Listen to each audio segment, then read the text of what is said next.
খাবারে চুল পাওয়া আল্লাহর পক্ষ থেকে ধৈর্যের পরীক্ষা। হঠাৎ জ্বর আসা গুনাহ মাফ হওয়ার লক্ষণ। বাড়িতে পিঁপড়ার আনাগোনা রিজিক বাড়ার আলামত। হঠাৎ মন ঘাবড়ে যাওয়া আল্লাহর জিকিরের সংকেত। ঘুমের মধ্যে ভয় পাওয়া রুহানি বোঝা বা কুদৃষ্টির লক্ষণ।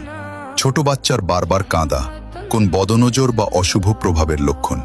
স্বপ্নে সাপ দেখা শত্রুতা বা হিংসার আলামত। স্বপ্নে বারবার কাউকে দেখা তার জন্য দোয়া বা স্মরণের ইঙ্গিত। বারবার অসুস্থ হওয়া গুনাহের কাফফারা। বাড়িতে মাকড়সার আধিক্য অমঙ্গলের আলামত ধরা হয়। হঠাৎ রিজিক কমে যাওয়া আল্লাহর পক্ষ থেকে পরীক্ষা। স্বপ্নে প্রিয়জনের মৃত্যু দেখা তার জন্য দোয়ার প্রয়োজনীয়তা বোঝায়। বৃষ্টির হঠাৎ থেমে যাওয়া আল্লাহর অসন্তুষ্টির আলামত। ঘরে কোনো পাখির আগমন সুসংবাদের লক্ষণ। বিড়ালের বারবার দরজায় আসা অনেক সময় রিজিকের ইশারা হয়।